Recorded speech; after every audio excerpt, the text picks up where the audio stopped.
Jaguars, protecting you and your family. Call 396-5555. Jacksonville. Frank, Hays, and JJ. Hit it! It's time for the Frangie Show on 1010XL 92.5 FM. Happy Halloween, everybody, and welcome to the program, Frangie and Carlyon. Have you looked in the control room? I have. Do we know who that is? Yes, it's a superstar. Well, I heard we had a superstar in the midst. Do you know the guy? Absolutely. You do? Yeah, close personal friend. Hoops guy? Laker fan? If I have a basketball question, that's where I'm going. We share our Laker love. Did you know that? Yeah. He's He's got some unbelievable Lakers gear. RJ Saunders in the house today? Yeah. I mean, do we have to pay extra? That's above my level, but we should. RJ, what's up, buddy? How are you? Hey, Frank. Hey, Hays. How are you guys, Good to man? see you, dude.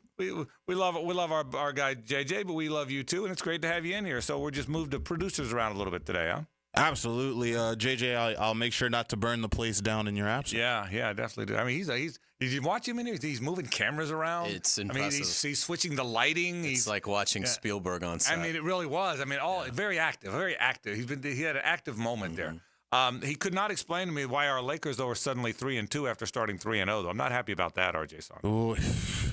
I mean, like watching Lakers Twitter when we're 3-0 and everybody's saying JJ Redick Coach of the Year, and last time LeBron was 2-0, he won an NBA Finals, and now we're 3-2, and now Lakers Twitter is like, okay, guys, we want traded D'Angelo Russell, such and such. I love the Lakers fans. Every Twitter's like that, bro. I hear you. So, all right, hey, a lot of things to talk about today on the program. Did you watch the World Series last night?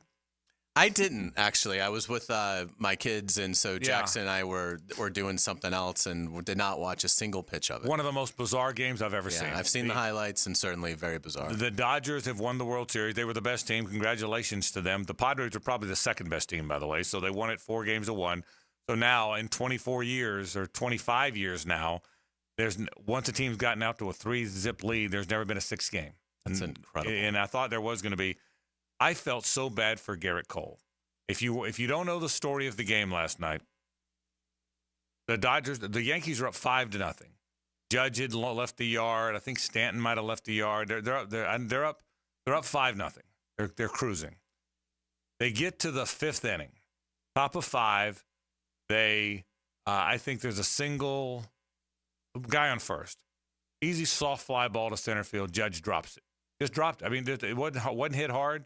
Just came in, put his glove up near his face, and dropped the ball. It's bizarre. First and second. There's now a grounder to short to the right of Volpe. He tries to go to Chisholm at third for the force, but he bounces it. Another error. Chisholm backhands it, knocked it up into the air, but couldn't catch it. So now you got bases loaded. I want to say no outs. Okay, Cole is dealing. So now Cole's got to face it's the 9-hole batter, whoever that is. Oh, I think it's Gavin Lux. Gavin Lux, who anybody else would hit 5th on anybody, because he's on the Dodgers, he bats 9th. He's got Gavin Lux and Shohei. Bases loaded, nobody out. Strikes them both out. Nasty stuff. I mean, struck out, turned Shohei inside out. Nasty stuff. He's about out of the inning. Mookie Betts comes up. You know the story, right? Mm-hmm. Mookie Betts comes up. It's a grounder to first. Inning over. Rizzo fields the ball. Garrett Cole, who had been so perfect in this game, didn't even allow a hit till the 4th inning, had been perfect against this great Dodgers team, forgets to cover first. Just forgets to cover. And I'm going to tell you about the play in a minute. There's been some debate. I'll clear up the controversy on the play. So, safe. Okay. Freddie Freeman loops a single. Hernandez hit the double to the wall. Tie game. Just like that. 1 run scores when he doesn't cover. 2 more on the Freeman hit. 2 more on the Hernandez hit. And I'm thinking, now Garrett Cole got out of the inning, pitched 2 more innings. It was fantastic. Yankees took the lead. Dodgers came back and won. And the Dodgers were the best team. They deserved to win the World Series. But I felt, I'm a big Cole fan. I felt so bad for Garrett Cole. It was one of the most bizarre baseball games I've ever seen. It really was. I've watched the replay many times, and I'm looking forward to hearing you break it down. From a novice perspective, it looked like he kind of took a bad angle. And then I'm not sure would he have beaten Betts to first once he took that bad angle, even if he had continued to first. Well, let me tell you, it's a great question. First of all, what happened? He said he took a bad angle. That's not what happened. That's what he was asleep at the wheel. And he was frustrated because of all the stuff that happened in the inning. He just had a brain cramp. The angles, there's no bad angles. It's not like he was trying to field the ball because the ball's hit right to the first baseman. It was not a bad angle. He just didn't. It's a 90 degree. You go to the baseline, and not exactly. And you angle toward the base, and then you turn up. So you're running up the baseline. You don't run right to the bag. You run to about 10, 15 feet in front of the bag, take a left, and then you're going right along the bag. No matter how fast the runner is, you're halfway there. So you can always beat the runner there, but you got to go. But Betts is fast and hustles, so you got to go the minute you throw it. Well, he didn't. Once he hesitated, he wasn't getting there. Okay, so it was a brain cramp. I've heard saw a lot of people on Twitter say, "Well, Rizzo was too casual. He should have charged the ball and taken it himself." Absolutely not. If you watch the ball, it was an inside-out swing, and it had that sideways spin on it. So the worst thing you can do, ask Bill Buckner, the worst thing you can do is charge that ball, and when you get to it, it takes a left or right hop. Then you're dead in the water. The baseball play there is stay in front of the ball. Stay in front of the ball. He had to move to his left a little bit. Stay in front of the ball, field it, flip to the pitcher, and go for it. It's as routine a play as there is in baseball. PFP, which is pitcher fielding practice, you do the first day of spring training. And Garrett Cole's a fundamentally good baseball player. PFP is the first thing you do. He knows you hustle your butt, and you get there until now, if the first baseman calls you off and takes it himself, did you get out of the way? But the first thing you do is get over there. Cole messed it up. It was anybody that thinks Rizzo, who's a very good first baseman, messed it up. He didn't. Rizzo had to go to his left, stay in front of the ball so it doesn't take one of those funky. The last thing you do is charge that ball, and it takes a funky hop. And so he wasn't being lazy. You move your feet, you field the ball, and PFP again. PFP's first thing in spring training. First thing is fielding, and so I felt so bad because Cole's mental cramp, and then he allowed 2 hits. I think the reason he allowed the 2 hits, it was in his mind. He knew that he should have been out. He should have gotten him. And Freeman's was just a bleeder, but Hernandez bombed one. So, gosh, I felt bad for Garrett Cole. But that's to answer your question. He didn't take a bad angle. He didn't run. And then when he started running, then it might have been a bad angle. But at that point, it wouldn't have mattered. Betts can run. He hustles down the baseline. So it was but man, it was I felt so, and I don't care about which team won. I did want them to win, the Yankees, so I'd have another game Friday night. By Saturday, I don't care because I got college football to watch if I need to. But I needed a Friday night. But sometimes you got needs, Hays. Sure. I needed a Friday night game, but I felt bad for Garrett Cole. But what a bizarre game. And give the Dodgers credit. They are fighters. They're scrappers. Well, and the judge miss. Yeah. I mean, that. How about that? How many times do you see that in a baseball season? Never. You never see a guy just drop a fly ball. Sometimes when they're backing up and they misjudge it, a ball hit right over your head. But a ball like it was bizarre. Look. Judge came out of it a little bit.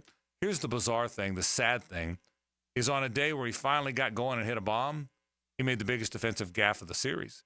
And a day where Garrett Cole is so dominant, he made a terrible mental error. And so anyway. So do you think in 20 years people will remember the Judge error or the Cole error more? Equal. 50-50. I think baseball people will remember both. Just the collapse in general. Yeah, 5 runs. Yeah. And so, but I will tell you, baseball people will tell you it was Cole's mistake, not Rizzo's. Again, I saw all over Twitter, Rizzo should have charged. It's Rizzo's fault. No, you don't charge that ball that's spinning sideways when you can stay in front of it, always stay in front of it, and flip it to your pitcher. I'm telling you this. Ask any baseball person. That was Rizzo made the right baseball play. He's a really good first baseman. Not hitting anymore. He doesn't hit anymore. You know, Anthony Rizzo hadn't had a home run since June. Wow. He broke fingers on both hands, so he's kind of become sort of a singles hitter. So anyway, but a great series, fun series to watch when the Dodgers and the Yankees get together. A lot of football talk today on the program. Greg McGarity by in about 20 minutes or so, or 40 minutes. He'll talk all about his Florida-Georgia experiences. We'll tell you some of ours. I'm excited about the game here.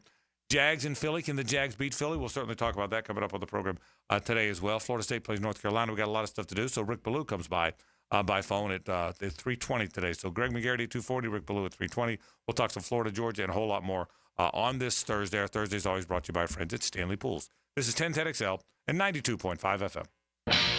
The Frangie Show from the Harold and Harold studio. Don't settle for less than you deserve. Oh, yeah, the injured hamstring. All it takes to spoil the dream is the tweak of a hamstring. Boy, this is bad news. Listen for the Farah and Farah injury update. On 1010XL, Farah and Farah, the official personal injury law firm of the Jacksonville Jaguars.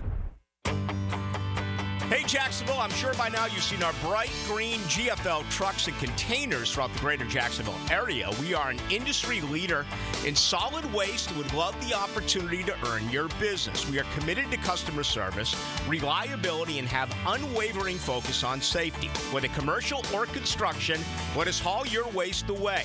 Call 904-760-5880 to get a quote today. GFL, green for life.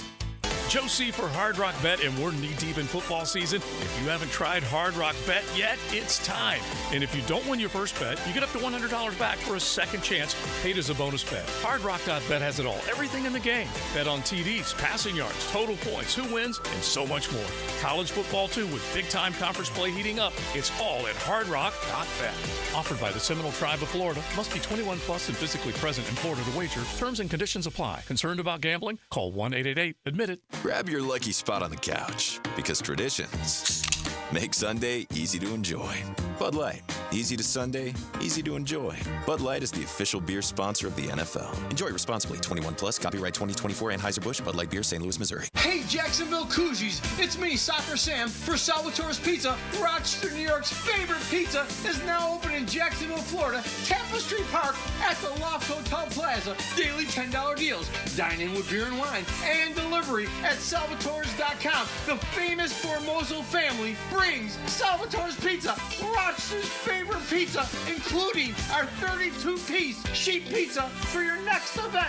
Go with me, baby. Salvatores.com. If you are an experienced electrician looking for your next big opportunity, look no further than the Miller Electric Company, a trusted name in the industry for over 96 years. At Miller Electric, we tackle the biggest projects in the city, offering you the chance to showcase your skills on a grand scale. We believe in rewarding hard work with the best pay, top-notch benefits, and an unbeatable culture where people actually care about each other. Take your career to new heights with Miller Electric Company. Apply today at millercareers.com. Miller Electric, an equal opportunity employer. Basketball is back in Duval for your chance to win premium seats to the Gators versus USF basketball game at VyStar Veterans Memorial Arena November 4th. Text BALL to the 1010XL text line covered by Lifetime Flooring at 641-1010.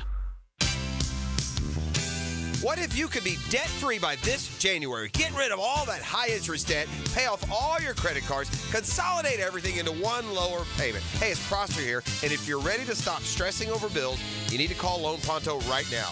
With rates at their lowest in 2 years, this is the perfect chance to use your home's equity and save big going into the new year. Loan Pronto's got rates with APRs in the low 5s, and they're getting homeowners hundreds of thousands out of their home's equity. Homeowners who do this save on average $850 a month. Loan Pronto offers a ton of options, including total refis, express equity lines of credit. So call now, get a rate quote in just minutes with no hard credit pull and no upfront fees like those other guys. Call today. You won't make a house payment till 2025.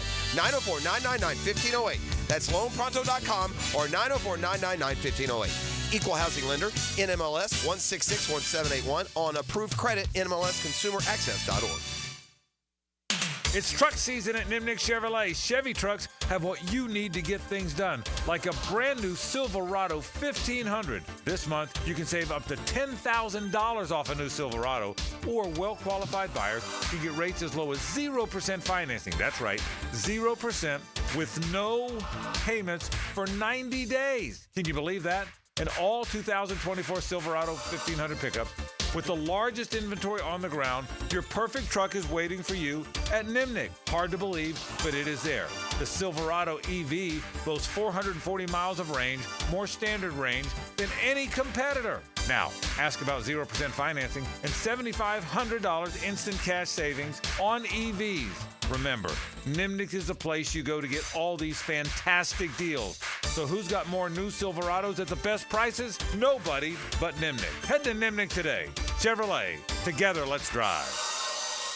DivorceMenOnly.com. This is Kenny Lay of Kenny Lay & Associates. Our firm specializes in representing men in family law. That's all we do. That's our only focus. We can help with all of your family law needs, such as divorce, custody, alimony, and child support. For over a decade, we have helped thousands of men with these types of issues. We even have an appellate division ready to challenge a judge's ruling. If you need a family law attorney, go to DivorceMenOnly.com. DivorceMenOnly.com.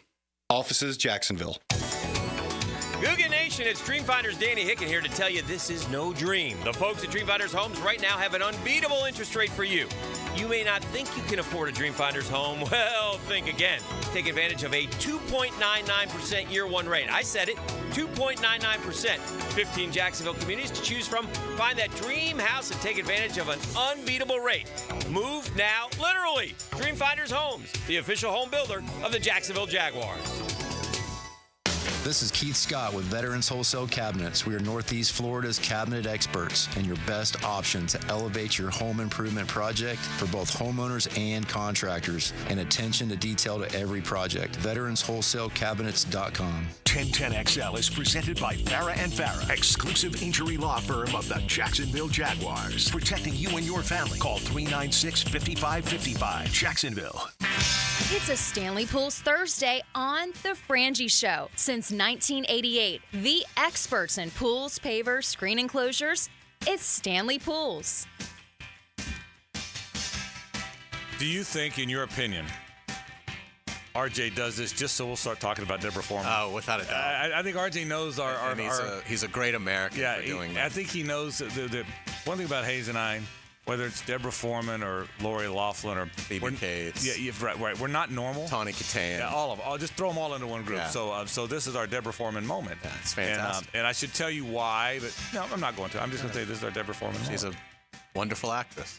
Fantastic actress. Frangie and Carlyon. RJ Saunders in here, filling in for JJ today. Glad you are with us. Florida, Georgia comes up. I ask you this every year, but tomorrow we're going to be so full, won't have as much time for stories. Favorite Florida, Georgia game for you and why? My favorite Florida-Georgia game would have been the 2008 game after the Georgia stomp the year before. Both teams come in ranked in the top 10, which is incredibly rare in this rivalry. And Georgia has Stafford, who still plays at a high level in the NFL to this day, A.J. Green, who's a borderline Hall of Fame player, and Noshawn Marino, who was a very good NFL back for a number of years. And Florida just dominated them. Brandon Spikes just laid out Noshawn Marino on the first play, set the tone for the entire game.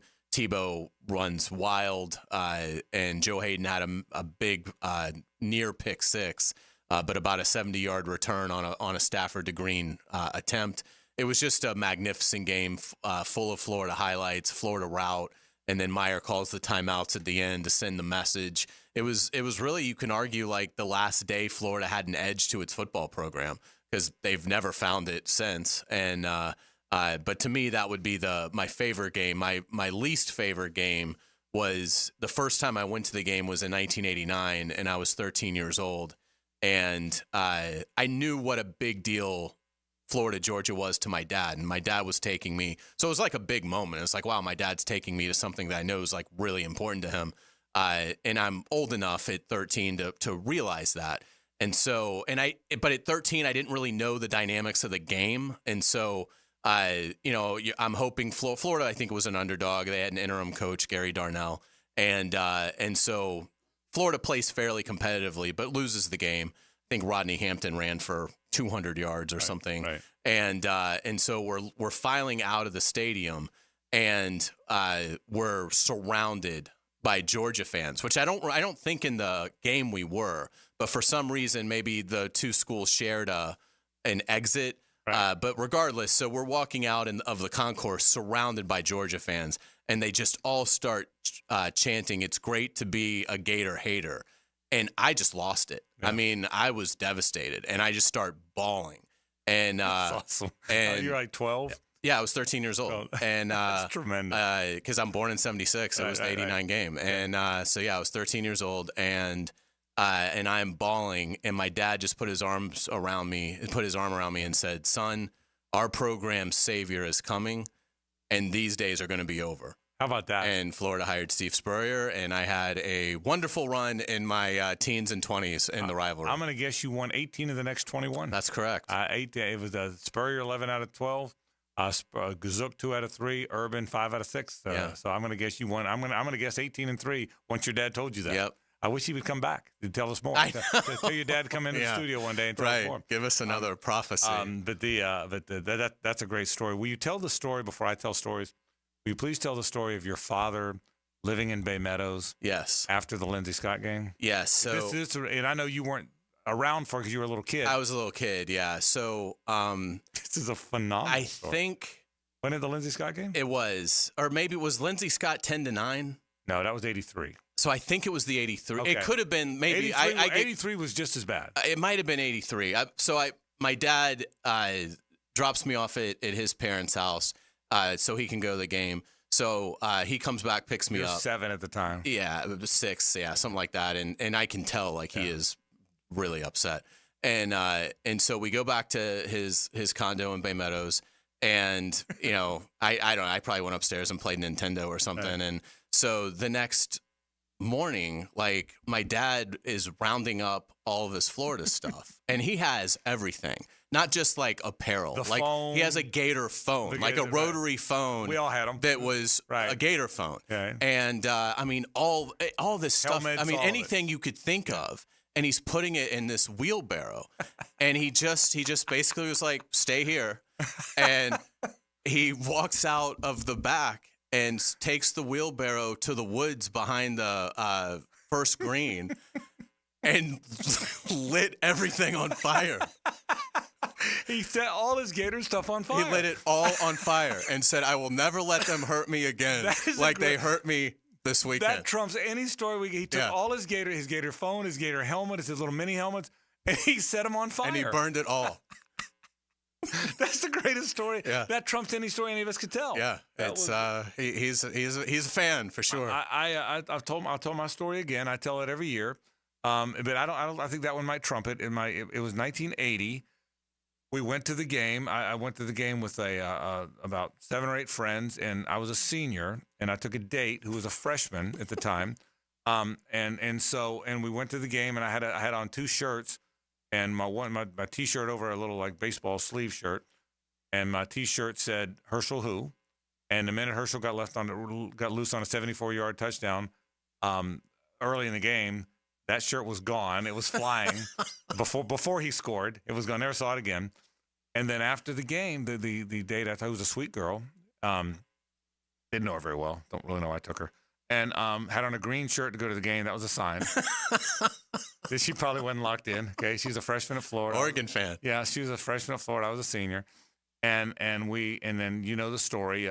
Lindsey Scott, Florida was leading the whole game. My buddy, one of my really good friends, Brian Clark, kicks a 40-yard field goal for the Gators. Put the Gators up. They were down 20-18 to put them up 21-20, and you kick off. And Georgia has a 3rd down now with 1:03 to play from their own 7-yard line, and Buck Bellew drops back and hits Lindsey Scott, and he runs for 97 yards, and it's a touchdown, and they win 26-21. You know the story. It's the most dramatic play in that series history, and frankly, one of the most dramatic plays in college football history. They went on to win a national championship. We're devastated. We're completely devastated. And we walked out of the stadium, all 7 or 8 of us, most of my buddies that I went to school with in my freshman date with a green shirt, and as we walked out of there, we're cussing, yelling. I mean, you can't imagine the stuff we're saying. And my freshman date, who was really good looking, by the way, looked up at us and goes, "You guys are a bunch of babies. It's just a game."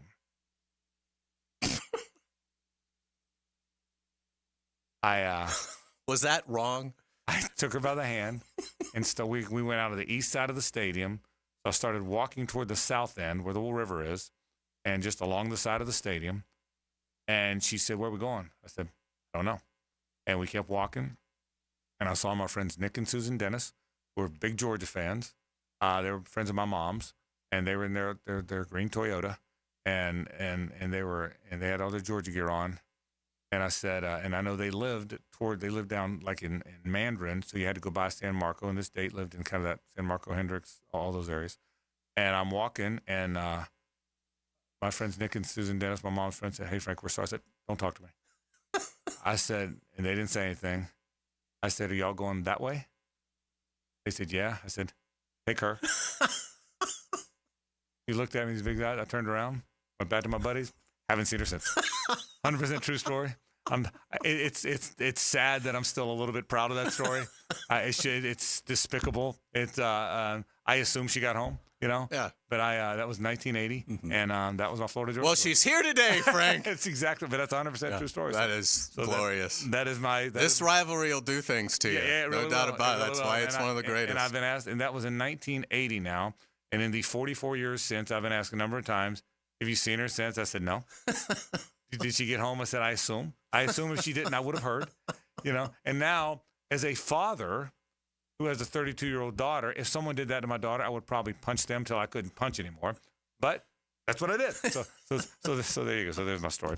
My favorite Florida-Georgia game was 1984 because Georgia had beaten us so many years in a row, and I just started at the newspaper, but I was going as a fan, and I mean it early started the newspaper, and I was going as a fan, and Georgia had beaten us 7 years in a row and worn us out 7 years in a row. And the year before was that 10-9 game. It cost Steve Carlyon all his gear. Okay? Yeah. Well, this was the next year. And Florida was really good. I think they had the best team in the country. And they won 27-0. And I'll never forget this, it's 20, I guess it's 20-0 when Kerwin Bell, Florida's backed up inside their own 5. You know the play, on their 4-yard line. And Bell hits a 96-yard pass to Lindsey Scott. To Ricky Nattiel, and Florida goes on to win 27-0 and tore down the goalpost. Dan Hickenbell was on the field to tear down the goalpost. I wasn't there, but it was the most glorious win Florida had ever had. Now listen, when Spurrier got there, we could list a bunch of them. We could list Athens when he threw 3 touchdowns to Chris Doering, and they kept calling him back. Right, and so but that was my favorite Florida Georgia game. 84. Yeah, that was a great one. It was a fantastic game. No doubt about it. The Rocket. The next day, my buddy Randy Rager and I were watching it again because that's what you did. When you hadn't won in 7 years, you remember the VHS tape? Oh, yeah. You'd pop that VHS tape in, bro. Okay, and the VHS tapes were phenomenal. Yeah. Okay, you'd pop that VHS tape in, and he went to the Ricky Nattiel play, and he said, I want to watch this again. I said, okay, I love watching it again. And he's running, and he runs up to the TV, and I've got the remote. And he goes, okay, stop it when I tell you to stop it. I'm like, stop it. He said, it's a 96-yard touchdown. He's behind. Well, he said, stop it when I tell you to stop it. And let me say this. We're bad people. he's running along the left sideline, and he says, hang on. I said, so when Ricky Nattiel gets to about the 5-yard line, 5 yards before he scores, he said, stop it. So I stopped it. And he stopped it right then and there. And I said, why? He goes, because I want to see them cry. And the Georgia cheerleaders, he's running right in front of him. He goes, cry, cry. And they said, you go and play it now. And that was it. He wanted to see the Georgia cheerleaders cry. I understand. They had whipped our ass so many times in a row. So that's a 100% true story. So that was my favorite game, the 84 game. The 80 game is my Lindsey Scott story. And you, of course, you know the other story that the following summer, I'm playing in a college league baseball game against Buck Bellew, and Buck hits the long home run. I was going to get him back. And I was going to, okay, Buck, I'll get you back. Now I'm playing. Now it's my sport now. Yeah. And we faced Buck Bellew, and this was the day we went up there to play him in Valdosta. And by God, this is the day I was going to get Buck Bellew back. He batted third. Of course, he batted third. And they had 2 runners on, or 1 runner on, 1 out. I faced Buck the day I was going to get revenge against Buck Bellew from 10 months earlier or 9 months earlier. And I threw a fastball belt high. And that son of a gun still hasn't come down. Okay, it went halfway to Tifton. Okay, and Buck and I have since become very good friends, and we laugh about that moment all the time. So, but those are my favorite Florida Georgia stories. That's my favorite Florida Georgia game. I can't wait for Greg McGarity to get in here to talk about what that game means, what that game means to our city, what that game means to our economy.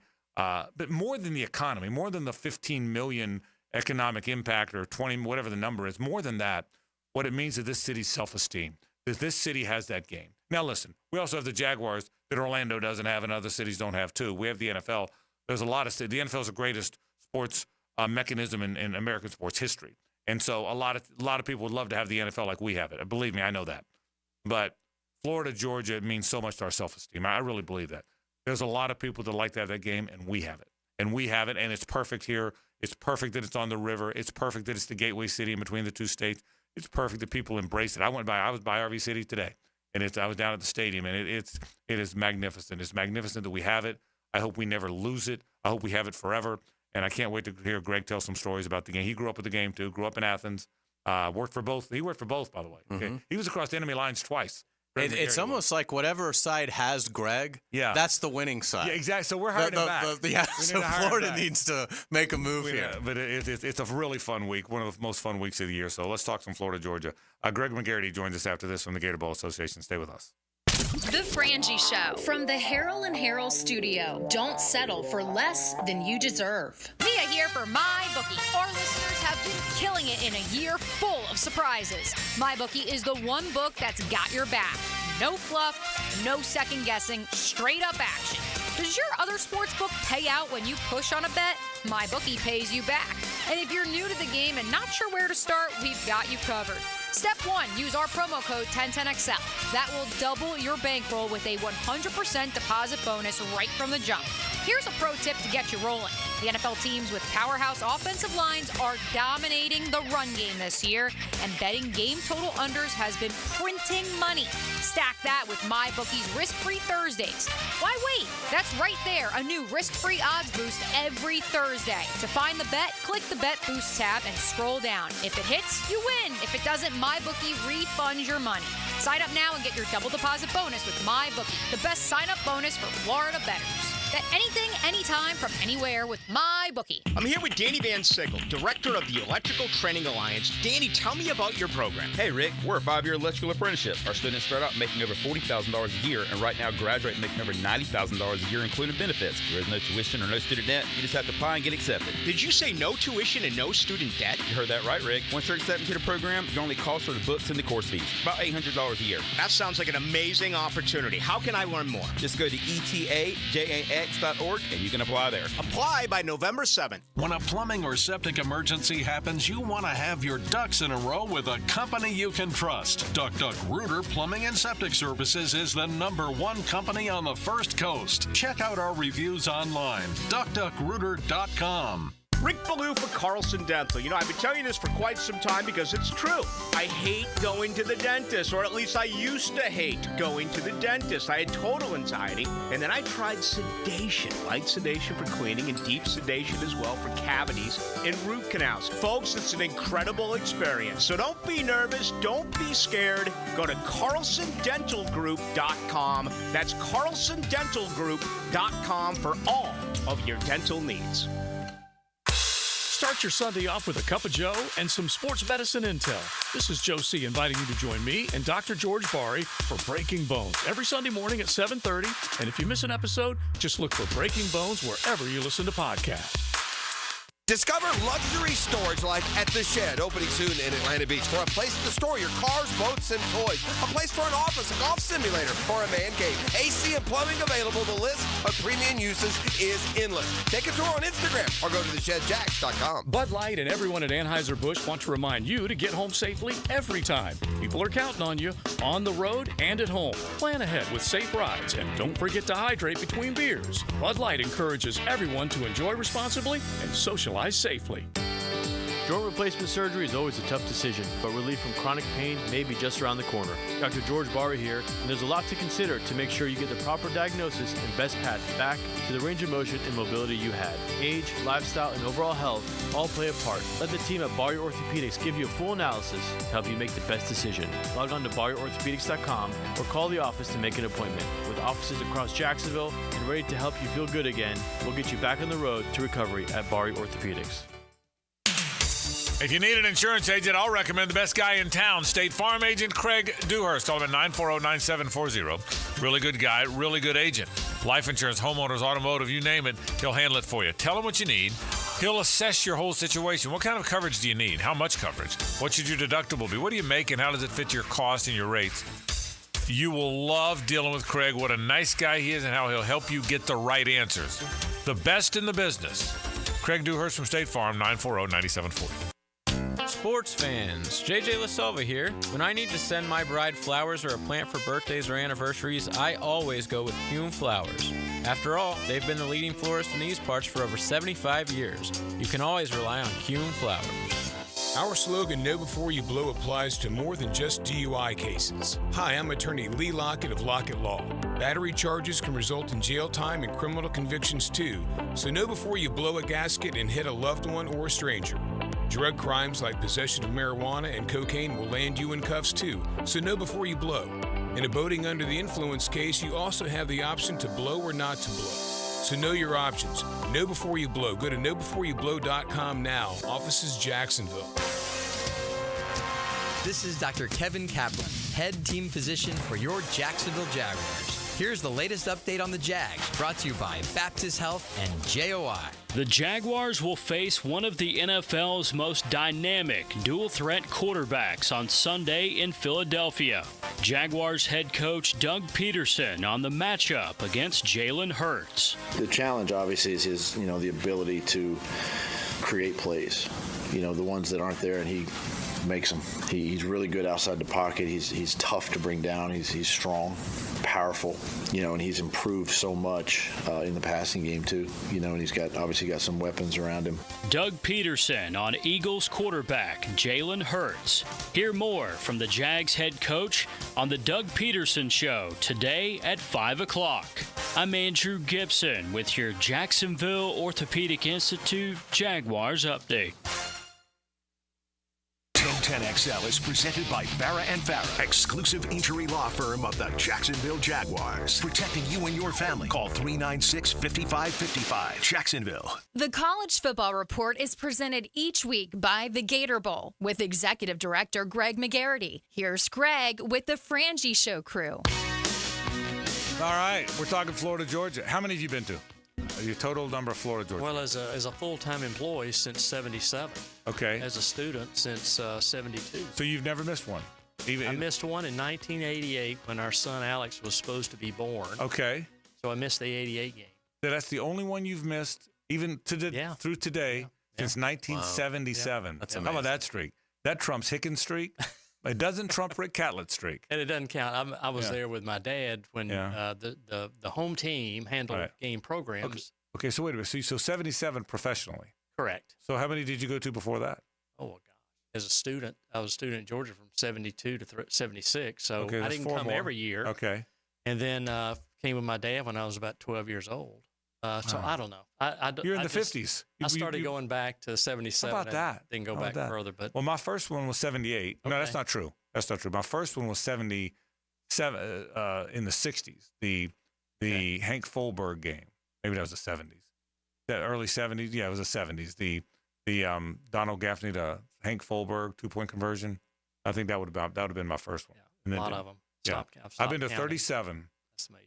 But I went to 37 again. Hickens in the 40s. He's got me beat. But I've been to 37. I went 71, and then I went 78, 79, 80. Okay. 81, I didn't go. My girlfriend didn't want to go, so we didn't go and broke up. And then started going in 82. Okay. And then when I started going in 82. Oh, wow. Look at this. Oh, we got cake. I love cake. Love cake. We got a piece for Love Greg here. Oh, That's what you get around here, Greg. You get birthday cake around here. Thank you so much, Mac. You're too good.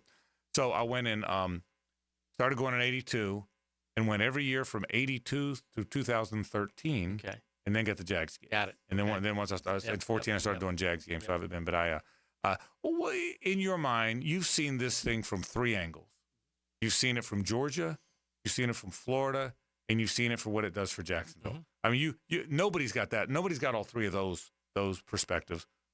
Why do you think it's the special game that it is? Well, I was down in RV Village earlier today. Yeah. And just as an example, there are so many legendary relationships formed by this from generations of families that have gathered here for I don't know how many years. It makes it unique. They're together. Georgia fans use this as a kind of a summer break. They spend all their time on the beaches, and Florida usually uses it as just a day game. But the uniqueness of it, and it used to be seeded in quarters, now it's in halves. But just the uniqueness of it, and there are only two other games that feature something like this, Texas, Oklahoma, and Army-Navy. That's right. So it's unique. It's always a great game. It's almost always at 3:30. Always the ratings are off the chart, and more times than not, it's a very, very close game. Let me ask you this. There's been, and you would know this better than anybody I know. There's been a push over the years sometimes for people to make it home and home. Kirby's talked about it in the last 2 or 3 years. Mark Richt did one home and home, but he wanted Atlanta, Jacksonville. And I've always heard, and you can tell me this is true or not, that one of the things that, and look, and it's never going to happen. And I think the fact that they're going to Atlanta and Tampa proves that it's never going home and home again. And so, but I always heard that it wasn't just Florida people that kept it here, that there's South Georgia boosters, that Sea Island money. And I got to believe of all the Georgia booster bases, that Sea Island money has got to be significant. South of Macon is a huge bastion of Georgia strength. Yeah, right. And the word I've always heard is that South Georgia boosters said to their North Georgia friends, look, you get 6 games a year. We get 1. We're never losing our game. Is that true? And I think the way it was set up originally was to reward those donors and those fans that were in South Georgia. But you draw like a 6-hour radius around Jacksonville, there are probably more Georgia players there than a 6-hour radius around Athens. Isn't that amazing? But a lot of people, a lot of Florida kids, I mean, it's been great for recruiting for Georgia to have a game in Florida where their parents can come watch them play. But I don't know. There's never been a real push there. Yeah. You're right. It's just been people mentioning it. They mention it, but what overrides everything are the finances. I mean, it's just that's the deciding factor. You explain it better than I do, but explain it for our listeners because you're better at it than I am. What home and home would get you, $3-4 million over 2 years. Tell that whole story. Yeah, if you play home and home, then you're going to have revenue from the year you're playing at home. Right. But you also have expenses. Right. And you have students that get in free or half price, faculty half price. So the next year you play on the road, you pay all of your expenses. So it's about $500,000 if Georgia went to Gainesville. Right. Okay. So you have to look at it in 2-year increments. Here in Jacksonville, 80,000 seats.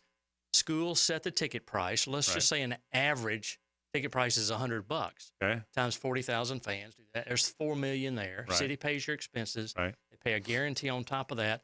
You have that every year. And that's why Georgia and Florida go into neutral sites because you can't leave that amount of money over a 2-year period times, 8 games? Yeah, so 2 years, you make about $12 million.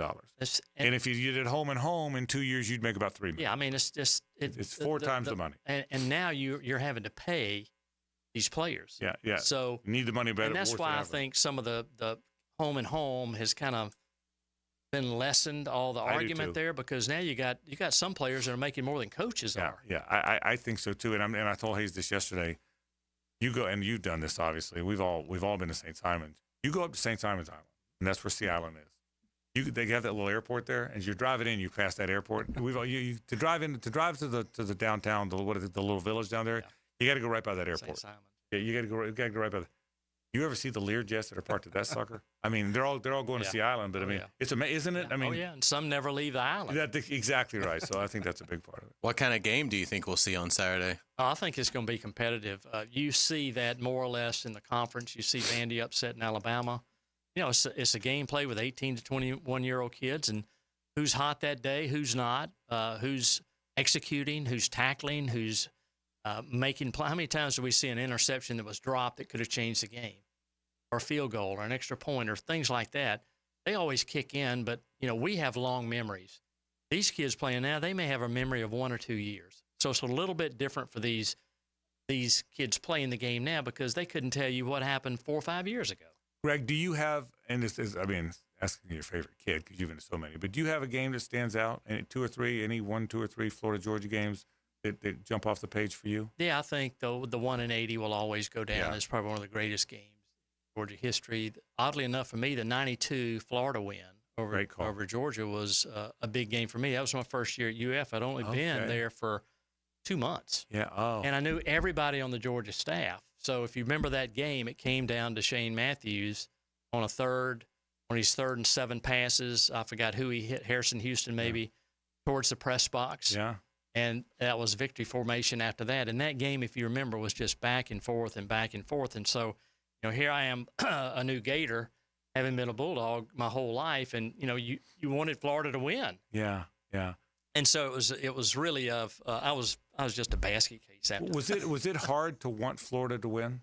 No, because I think of the people. I'll tell the story. My first day at the University of Florida in August of '92, I'm going through Robert's Dining Hall used to be the training table meal for Florida. I'm there by myself. I go in, and I think it's the first day I go there, and that's when you put your tray down and say, I'd like some of that.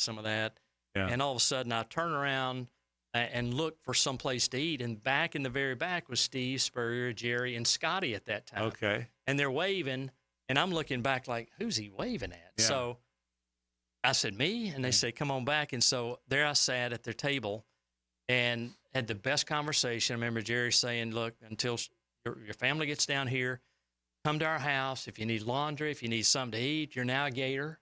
Right. And Spurs said, yeah, you're that old Georgia guy, aren't you? Which is what he would He say. said, well, you're a Gator now. And I said, absolutely, Coach. I said, let's That's go. awesome. So that broke the ice as far as someone that had never met Steve Spurrier. And for him to be accepting and meant the world to me. And we've been, great close friends ever since. That game, by the way, is Shane Matthews' favorite game. Steve Spurrier said it's one of his favorites. 92. Because that's the year Georgia was supposed to win. Florida blew them out in 90 and 91. But 92, Georgia was ranked really high. Was the 92 game the monsoon game? No, that was 93. 93. That was 93. That was 1 year later. 92 was a beautiful day, and Georgia was really good. Georgia went 10-2 that year. I lose track of all those. They had Garrison Hurst but Florida, who was a prohibitive underdog for the first time in a while against Georgia, first time in 3 years, beat Georgia that game, and Shane still likes to talk about that game. Yeah, it's incredible. Give us the latest. Give us your board and how things are shaping up for you guys. The SEC, like we talk about, Tuesday will be a big day. I know it's election day, but it's also college football playoff poll release at 7 p.m. So we'll actually get to see where are BYU, assuming they win, where's BYU, where's Indiana, where's Pittsburgh, if they keep on winning, because that's going to set the table on how many SEC and ACT teams play up into the college football playoff. And then we get some selections once that's been determined. So teams are becoming eligible every week or eliminating themselves. SMU at Pitt, oddly enough, is a huge game this weekend. Right.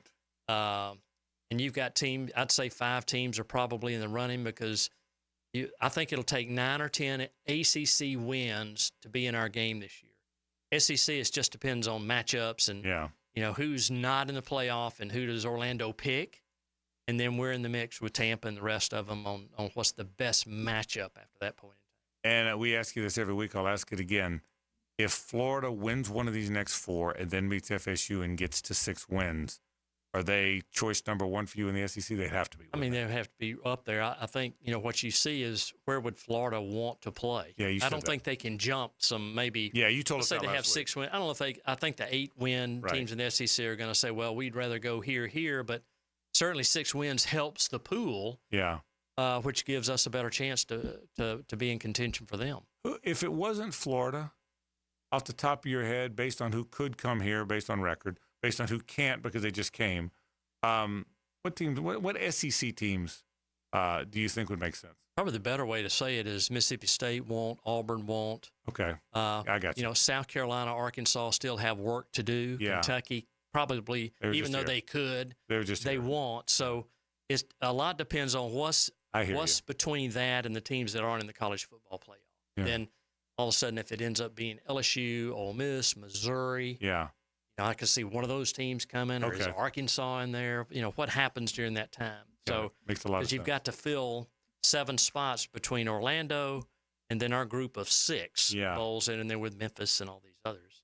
What's going to happen in the next couple of years in terms of the system in general, and how will that affect the Gator Bowl?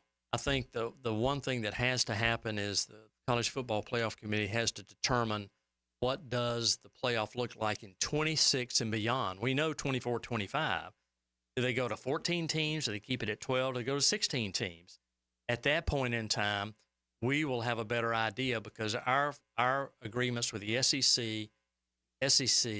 and ESPN expire at that same time. We have 2 more years left, this year and next year. And so once that's determined, which I hope is in the next 6 to 12 months, then we'll be able to sit down with both conferences and see, okay, how does it play? Who's in the bowl pool? With the SEC expanding to 16 teams, they probably would like to add 2 bowls to be able to place maybe on a consistent basis 10 teams. What's your gut on where it's headed? Well, I don't know. I've talked to a couple of people that think it'll stay at 12. Oh, you do? I do. Okay. Yeah. I think you have some at 16. Then I think a lot depends on how do the games go on these campuses because they're college football playoff prices. In other words, if Georgia hosted a home game, the prices for a midfield seat are going to be, $350. They are set by the college football playoffs. So I'm eliminating Joe Fan, maybe who instead of paying $80 or $100 a seat, I got you. I got to pay $300 and something for that seat, and it's all geared towards CFP owns those games. Certain things you can do, certain things you're not. You basically turn your stadium over to the college football playoffs. Wow, so there won't be any really students. You won't have that. No. Yeah, you won't have that normal student. Right. Some students will find their way in. How does that work? I mean, wow. So a lot on the table. There was a call yesterday with the new chairman or the new director of the college football playoff that was answering a lot of these questions about seeding, repeat games, things that sort of opened the door to some things that probably weren't answered in probably the most definitive way. But I think at the same time, it probably gave them some things. Oh crap, we didn't think about that. I'm not nearly connected like you are. I'd be shocked if it stays at 12. I hope it does. I hear you hope it does. I hear that's not more teams that are out of play for us. Right. I hear it's 14, which makes no sense to me. No. If you're going to go to 16. I think so. If they go, I think it'll either stay at 12 or go to 16. Yeah, I see. So it's in your best interest. I never thought about that. Keep it at 12, so there's more good teams. Absolutely. So I get it. Those 4 extra teams, probably 1 or 2 could come from the SEC. So I don't want to diminish that pool. Yeah, that's a great point. So the Gator Bowl will always have a team. The Gator Bowl will always have a game. It'll always be you guys always do a great job on it. Yep. But that's interesting stuff. No doubt. Great stuff. Great stuff as always. Are you going to the game? Absolutely. Where do I'm you going to tailgate. Where do you sit? I kind of stole away in one of the suite areas. Yeah, he does. He's not on the first row in the goal line. I bogart my way around and then get to lead. So what's the weekend like for you? Where do you? Well, we have friends coming into town tonight. Okay. We're taking some special guests to dinner tonight. Okay. From the University of Georgia. Good. And then we'll just get to the stadium around 12 and tailgate, have a big time, and then get in the stadium whenever we want to. Okay, there you and go. leave whenever we want to. You wearing Georgia gear? You got to wear your Georgia gear. I mean, you just wear the AD. A blink ago, you're the AD. You're allowed. I don't have a lot of Georgia stuff left. You don't have any more? So I'll probably go wear something white and bland. Something neutral. Spur used to always say, "You are the most boring dresser in the world." Even there, and I would, I'm not flowered shirts and all that crap like that. I'm pretty much a white shirt and give me a pair of khakis. Greg McGarity, the executive director of the Gator Bowl. Thanks for coming by. We appreciate it. That's the Gator Bowl College Football Report. More in a moment. Stay with us. It's the ride home with the Frangie Show from the Harold and Harold studio. Don't settle for less than you deserve. It's the play that influenced the outcome. Handoff inside. He sees it. Now he goes and gets it. Nice play coming downhill. Listen for the performance painting high performance play of the game on 1010XL. Performance painting. Prepare, protect, preserve. Now you can watch 1010XL shows all day on X, Facebook, and YouTube. Brought to you by MyBookie. Experience Vegas from the comfort of your phone anytime, anywhere. Sign up today. Use promo code 1010XL. At Honda, we appreciate all the comparisons to other vehicles. And no matter how many times they compare their vehicles to a Honda, only a Honda is a Honda. Remember, value, quality, safety, there is no substitute. Visit your local Honda dealer now and experience the difference. Hey, Hicken here for Prize Picks. Download the app today and use code JAX, J-A-X, to get $50 instantly after you play your first $5 lineup. That's promo code JAX to get $50 instantly after you play your first $5 lineup. Prize Picks, man. Run your game. If you're looking for the best in indoor air quality, I've got the experts to call. Florida Home AC, the official AC provider of the Jaguars, specializing in the best air quality for your home or work with the Remy Halo. Instead of waiting for pollutants to travel through the ductwork to be neutralized, the Halo cell releases friendly oxidizers every time your fan blows air, helping those in your home that suffer from allergies and other respiratory issues. Call 777-4300 for Florida Home AC and start enjoying cool comfort and clean air. Electricians, innovators, and tech enthusiasts, listen up. Miller Electric is shaping the future, and we want you to be a part of it. From healthcare and data centers, corporate offices, aviation, and industrial facilities, Miller Electric is powering the most exciting projects in Jacksonville and beyond. We offer not just a job, but a thrilling career with great pay and incredible benefits. Visit us at millercareers.com to apply. Miller Electric, where your skills meet our vision and equal opportunity employer. Mia O'Brien. Don't I know you from somewhere? On Helmets and Heels, noon to 2. I swear to you, I know her. Then there's the 1010XL video and social media channels. I would know her voice anywhere. All Things Mia is driven by Arlington Toyota. On 1010XL. Brian Wall here with Window World. You know that awesome feeling when you finally find that one place to go to that will give you a top quality product at a great price and then stand behind what they sell you? That's exactly what Window World does. Top quality, energy efficient windows at a great price that keeps more of your money in your bank account. With the absolute best guarantee in the window replacement business. That's why Window World has been the #1 window replacement company in the USA for years, selling more than 1 million windows each year for the past 8 years. That's a lot of satisfied customers, and you can be one too. Save money on installing new energy-efficient windows and save on your energy bills too. You can't lose. And if anything goes wrong with your new Window World windows ever, Window World and I will be there to make it right. Call Window World today or see them online and have them come and give you a free estimate and see why we are so proud of our products and the work we do for our customers. Call Window World or go online at windowworldneflorida.com. And thank you for your business. Window World also offers energy-efficient doors. WJXL AM Jacksonville Beach. WJXL FM Jacksonville Beach. David Garrard here. Playing in the NFL can put a lot of wear and tear on your body, especially your knees. Southeast Orthopedic Specialist has kept me mobile and ready to tackle every day. Southeast Orthopedic Specialists. David Garrard here. I've had the PRP treatment from Southeast Orthopedic Specialists, and my knees are really doing well. Platelet-rich plasma treatment may be the answer for whatever is hurting you. Southeast Orthopedic Specialists. Hacker here, and guys, the countdown is over. I didn't just hit the 100-pound mark. I blew past it thanks to Awaken 180 weight loss. 107 pounds gone just like that. More weight than a quarter keg of beer. Speaking of beer, here's where it gets fun. We're throwing a big celebration at Mr. Chubby's Wings in Ponte Vedra Beach. Yeah, you heard that right. A weight loss party at Mr. Chubby's. The irony's juicier than their wings, but here's the thing. I can celebrate at Mr. Chubby's and still keep the pounds off. If you didn't know, yes, wings are still on the menu while losing weight with Awaken 180 weight loss. Join me in 1010XL on November 9th for the Florida and Texas game, and you could win a spot at my table. Food is included. There'll be ticket giveaways and more for the celebration. If I can shed a whole Mr. Chubby and still throw a party at one, what's holding you back? Call Awaken 180, 844-346-1800, or hit up awaken180weightloss.com, and let's get it done.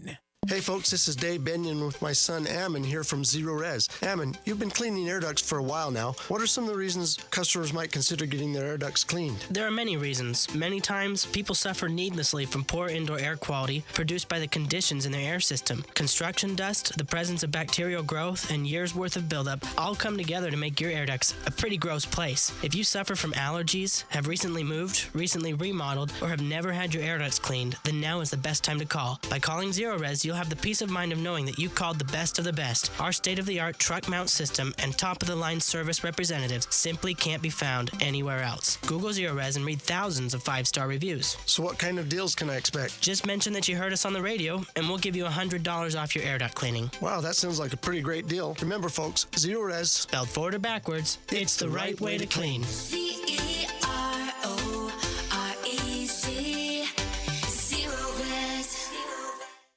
Value or flavor?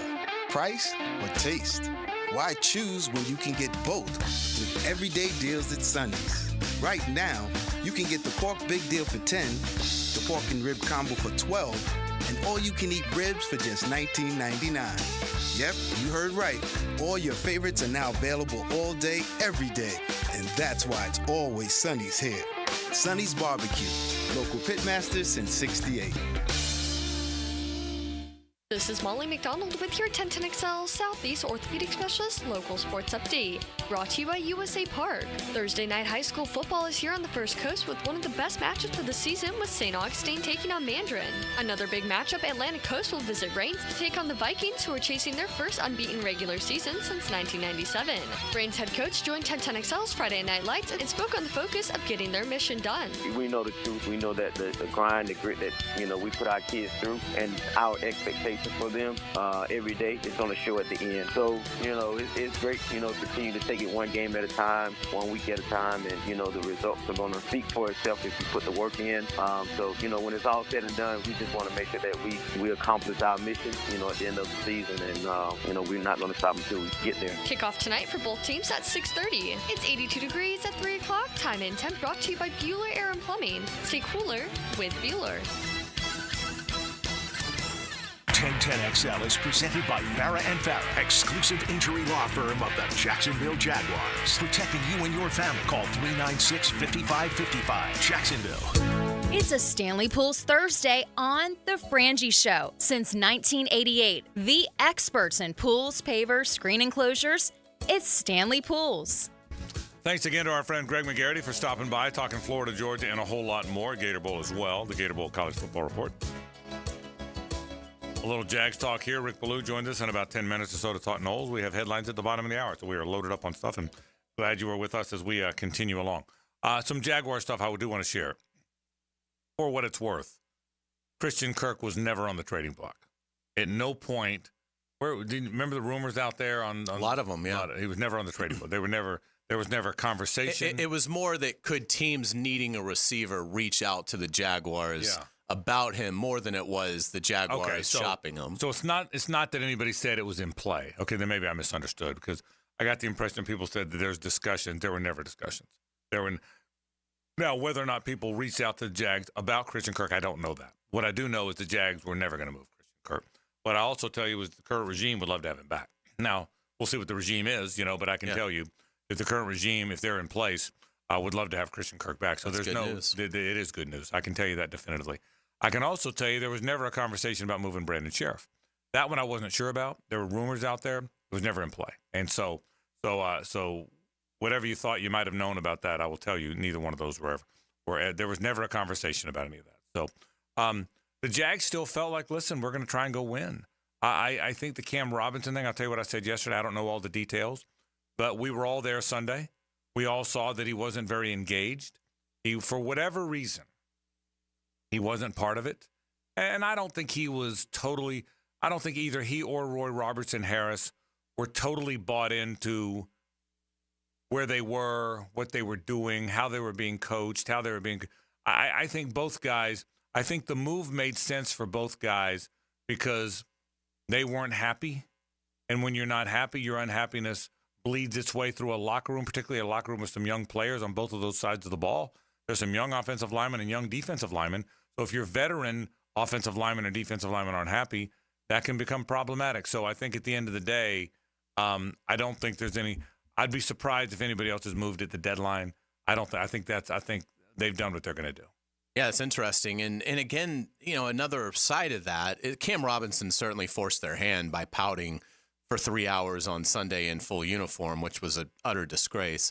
But the converse of that is you really do need to see what you have in Walker Little. I mean, you invested a second-round pick in him, and you've never really gotten the chance for him to have a really, half a season where it's, Walker, you're the guy. You don't have to worry about looking over your shoulder. You don't have to worry about when is Cam Robinson coming back.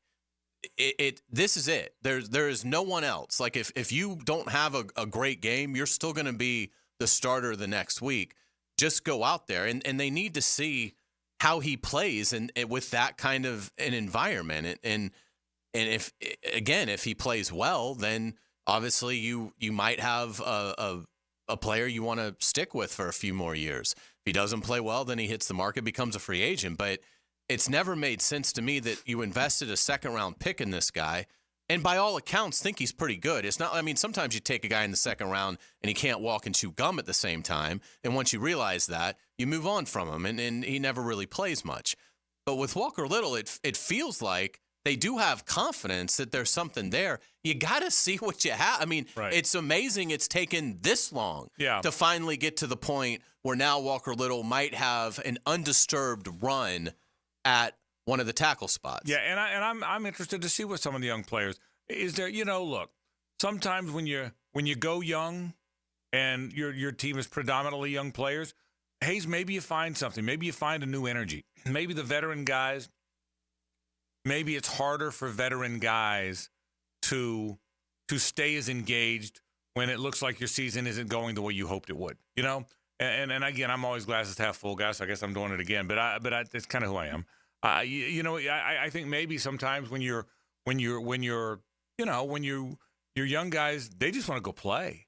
The older guys are probably more disappointed they're not. If indeed it continues to play the way it has, and you're not in a championship hunt, they'll be disappointed in that. But Parker Washington's going to go play now. Both running backs, if they get ETN back, both running backs, but you're still going to see a lot of Bigsby. Walker Little, to your point, Hays, is going to go play now. Brian Thomas Jr. has been playing. Prince, the defensive back, is playing now. Monteric Brown is playing now. Jarian Jones. Jarian Jones made a big pick last week. Ventrell Miller is playing now. Maybe when you get some of your young guys out there, I think Mason Smith, although he was down as a healthy scratch a few times, I think he will return when the ankle's right. He's got an ankle, but I think when the ankle's right, he will return. And so, I think for me, I'm excited about kind of the young Jaguars. I will be interested to see what happens at wide receiver. They've been limited by Brian Thomas Jr., Gabe Davis, limited, Christian Kirk out, so that's a new group. So I assume they bring a guy up. But if they have Brian Thomas Jr. and Gabe Davis and Parker Washington, we'll see if they do.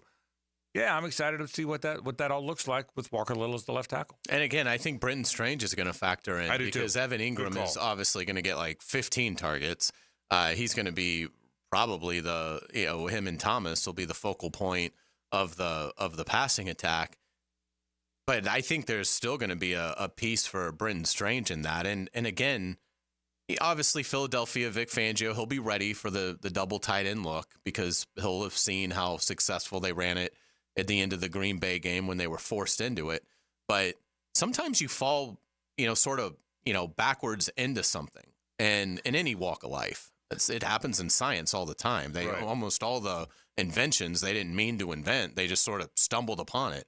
And, that's something that could happen here with this, two tight end formation because, I think Britton Strange is starting to show that he's a capable player.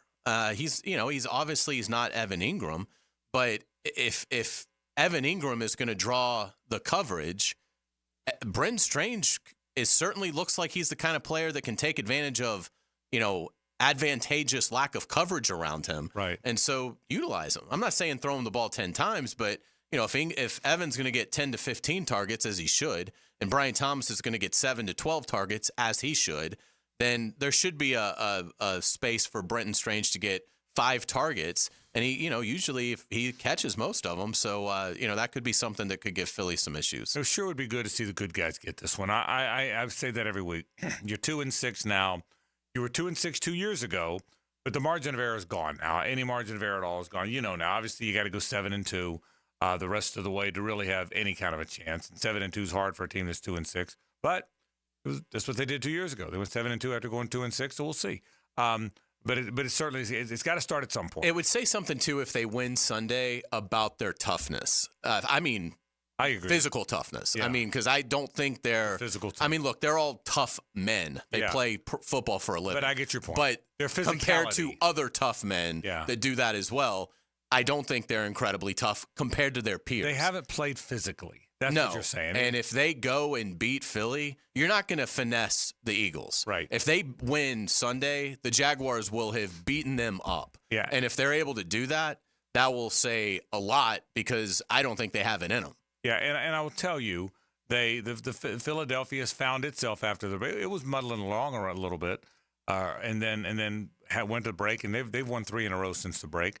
They're a physical football team. They have a physical quarterback. They have a physical running back. Jalen Hurts runs physically. Saquon Barkley, it was a great find for them, man. They're a physical football team. Their front 3 on defense, front 3 or 4 are really good.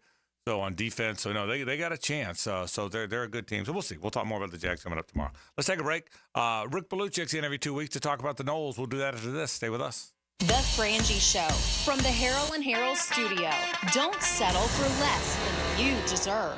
Make Friday feel like the weekend. We're wasting time. That's why we give you Pre-Game Friday. Let's do it. Come on. We'll get you ready for the games. Brought to you by Dream Finders Homes, official home builder of the Jacksonville Jaguars, and MyBookie on 1010XL. This is Richard Miller with your Showtime Sports Cards and Collectibles Update. In less than 3 weeks, the MLB will announce the AL and NL MVPs. Cards of those two, most likely Judge and Ohtani from the 2024 Topps Chrome Baseball, can be used for store credit towards the end of November. Find Topps Chrome Baseball blasters at Showtime Sports Cards and Collectibles. Update your collection. When you step into a courtroom, you're stepping into a fight. Someone wins, someone loses. I'm attorney Brett Hastings, and at Hastings Injury Law, we've got the experience you want in your corner if you or a loved one suffer a personal injury or a wrongful death. We're here to fight for you. So if you get hit, hit back with Hastings Injury Law, offices Jacksonville. Find us on the web at 904hitback.com or call our 24-hour helpline, 904-HITBACK. Get this thing unwrapped here. Duval! Praz, what in the world are you doing working on your Duval? That's right, Dan. I really identify with Duval. You live in St. Johns County, knucklehead. I mean the Duval sub, the Dailies Dash Duval. Turkey, ham, melted cheddar, and habanero jack cheeses.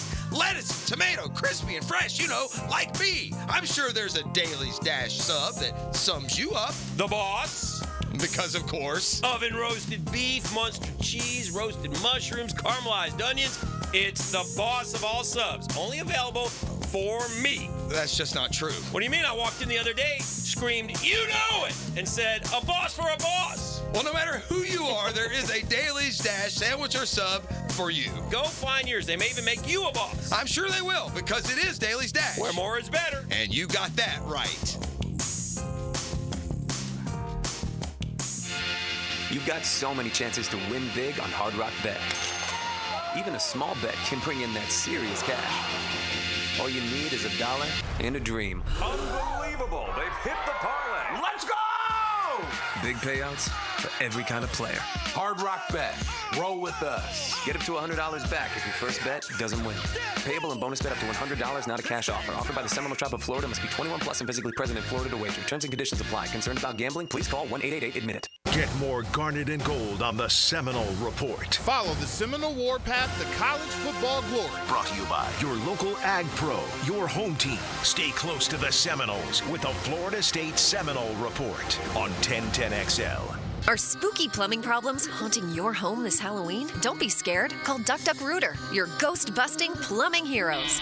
Hi there, I'm Brian, your friendly plumber. Is your toilet making ghostly groans? Or is your sink dripping like a vampire's fangs? Don't let plumbing problems give you the heebie-jeebies. Call Duck Duck Rooter at 904-862-6769 and chase those spooky issues away. Duck Duck Rooter, because even plumbing nightmares deserve a happy ending. Quacktastic service guaranteed. Atlantic Self-Storage, the official storage partner of the Jacksonville Jaguars. Need to make room to watch football in your home or need a place to park your boat or RV? Store it all at Atlantic Self-Storage. Over 50 locations in Northeast Florida. 24-hour access, all with month-to-month leases. Moving? They can help with supplies. They make storage easy. Go to AtlanticSelfStorage.com or call 877-WE-STORE to find a storage solution near you. Go Jags! Frank Frangie here. These days, it's hard to know which companies to trust. When it comes to banking, I trust South State Bank. South State truly values its customers, and they work hard to create meaningful, lasting relationships. I love going into my local branch. I see the same smiling faces I've seen for years. South State is the largest bank headquartered in Florida, so they're able to offer all the banking services you need. You can trust South State Bank. Banking forward. Member FDIC, equal housing lender. The Jaguars are facing off against the Minnesota Vikings Sunday, November 10th for the Jags Salute to Service game. See the Shell White alternative helmets in action for the first time and join us in honoring our military all game long. Kickoff is 1 p.m. Don't miss this matchup and lock in your tickets now by visiting jaguars.com/tickets or call 904-633-2000. We'll see you at the bank. Hey folks, Rick Ballou here for John's Auto. They've been a staple in Jacksonville going all the way back to 1985. At John's Auto, they service all makes, all models, cars, trucks, diesel, you name it, they do it. Whether it's routine maintenance or a complete engine overhaul. Call John's Auto on Arlington Road. That's 904-743-3857 or go to johnsautomotivejacks.com. Southampton invites you to enjoy a round of golf and then a round with your buds, thanks to their game day special. Every Saturday and Sunday during the season, order up 10 wings and a cold pitcher for just $22. Plus, being a member at Southampton has its privileges, like a $500 gift card when you join with a paid initiation fee. All the details are at golfsouthampton.com. Twilight Golf every day with special rates after 3 o'clock. Don't forget trivia Thursday nights and music on the patio Friday night. All at the Golf Club of Southampton. 1010XL is presented by Farah & Farah, exclusive injury law firm of the Jacksonville Jaguars. Protecting you and your family. Call 396-5555. Jacksonville. Now, the Seminole Point of View with Rick Ballou. Brought to you by Vaughn Motor Group on San Jose Boulevard. Dream it, drive it. All right, Frangie and Carlyon with you. Let's talk with our boy Ricky B about the Seminoles as they get set to play North Carolina. You know, I didn't realize, Rick, you knew, but I didn't, that North Carolina's never beaten FSU, like, ever. Did you realize that, right?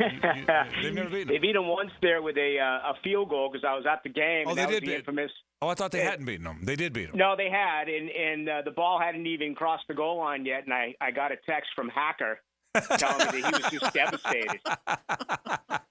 Okay, that was probably 14, 15 years ago. I don't think Mac Brown's ever beaten. Maybe Mac Brown's. No, that's what it is. No, Mac hasn't. Of course, some people forget Mac Brown's actually a Florida State grad. Correct. That's exactly. Yeah. And had a couple of those games where his North Carolina teams were big favorites over FSU right, 2-3 years ago when FSU beat them each time. That's what. So it wasn't North Carolina's ever beaten him. It was Mac Brown's ever beaten him. I'm trying to remember the year. The year they were They were both in the top 7. I do. It was a night game. I remember going. That was my first time to Tobacco Road. I want to say it was maybe in 97, maybe 98. And obliterated. It was, yeah, and it was a great North Carolina defense. They had 4 or 5 guys that really went on to, including Dre Bly and that great linebacking core. And North Carolina had some great, and that's the exact opposite. That, if they had just a average defense, this would be, instead of a 4-4 team, I think this could be a 6-2 team. Yeah. They can certainly score. They just can't defend.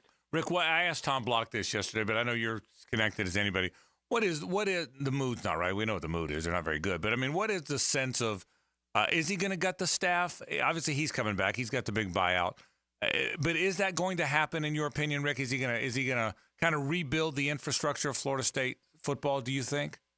He has to, but I don't know if he will. And, I've had conversations with a lot of people about Adam Fuller, who's the 4th highest paid defensive coordinator in college football. He makes $2 million a year. Oh, wow. Alex Atkins is a guy that he thinks very highly of. The offensive line has been terrible. Obviously, the play calling has been terrible. I think Mike Norvell needs to give up the play calling and hire an offensive coordinator. And, a lot of Seminole fans will say, well, Alex Atkins, it's not fair because he missed the first 3 games.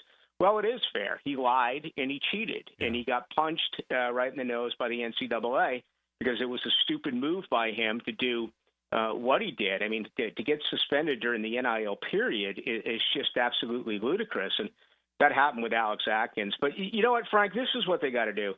They got to say goodbye to some favorite sons. No one was a tougher wide receiver than Ron Dugans. He was on the other side of Peter Warrick. Right. He was such a dominant player, such a blue-collar, blocking wide receiver, over the middle, tough guy wide receiver, exactly the type of guys they don't have in their wide receiver core right now. He cannot recruit. Yeah. He hasn't sent any players to the NFL, and I'm not going to give him credit for Johnny Wilson and Keon Coleman. Right. That's Arizona State and Michigan State, respectively. Odell Higgins, the game has passed him by. Mm-hmm. I am a criminology graduate just like Odell. We went to school at the exact same time. Love the guy.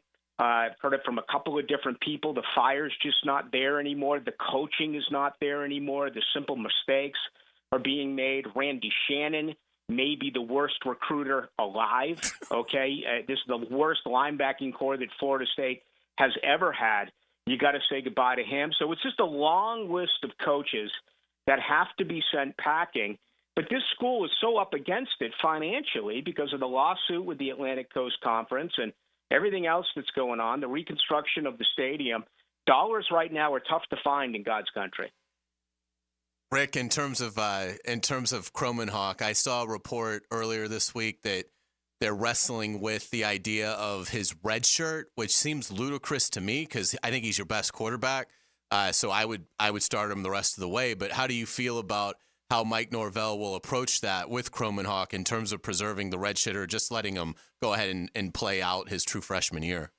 Well, it shouldn't even be a question. Mike Norvell should have said, hell no. There's 4 games remaining, and Kromenhoek's playing them in them all. And frankly, I think he should be starting in them all. I think they'll go with Brock Glenn Saturday, and you'll find that they'll be down a couple of possessions until they end up going to Kromenhoek. But, you know, if you're a good football player, the days of redshirting, they're done. You can just pick up and leave.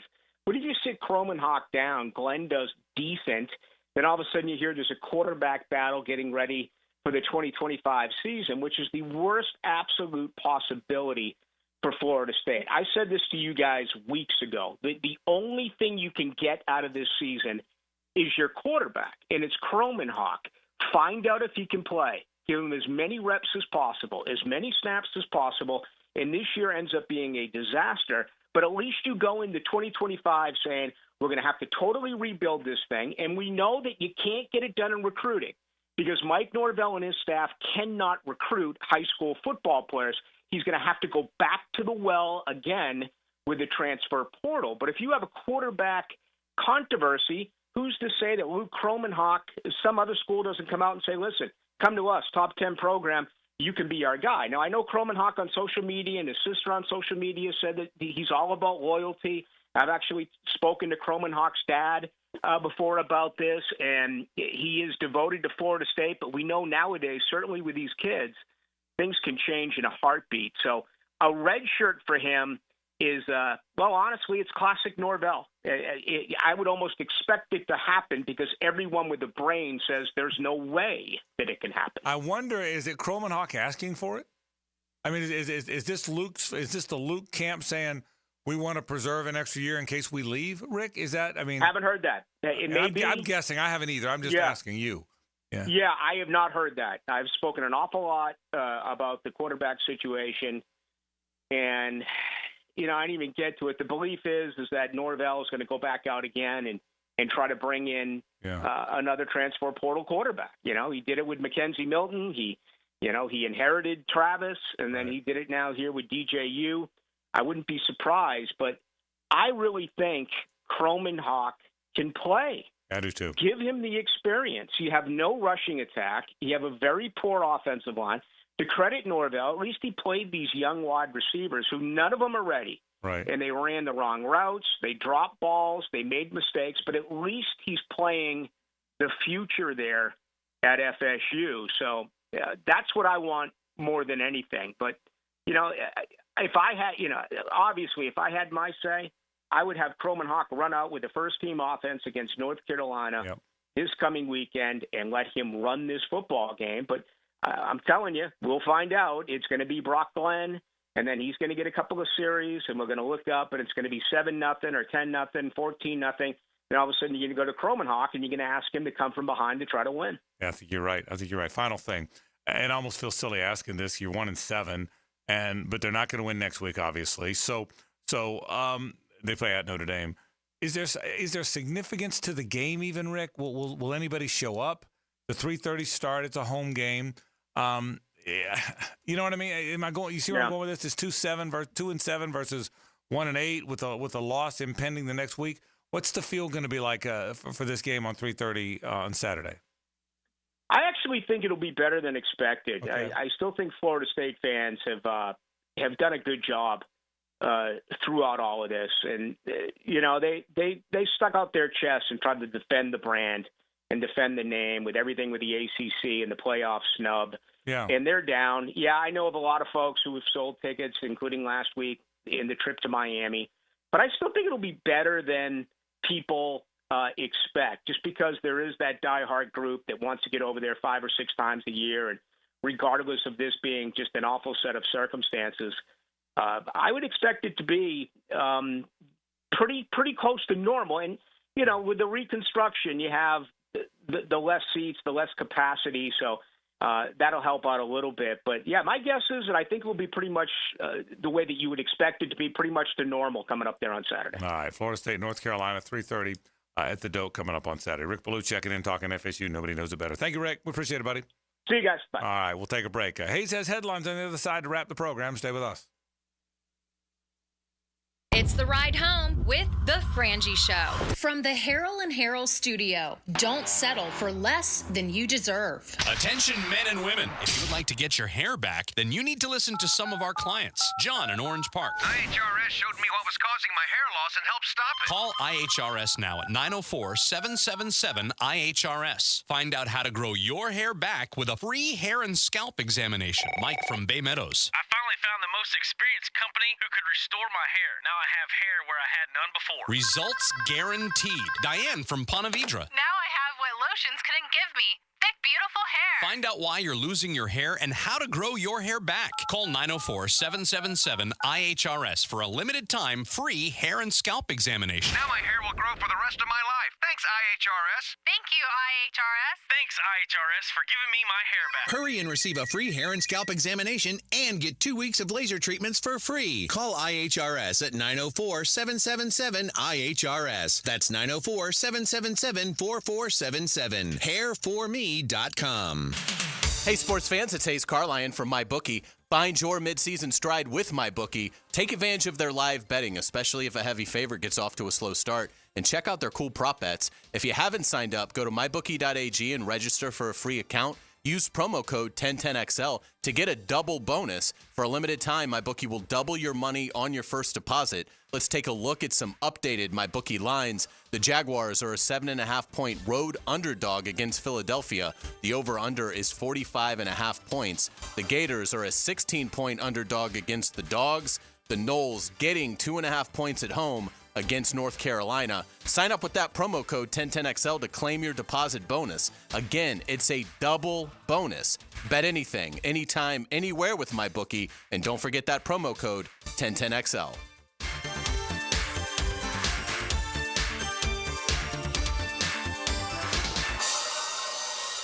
Now, the Southeast Orthopedic Specialist Gator Injury Report. Some big injury news for this week's Florida-Georgia matchup, the world's largest outdoor cocktail party.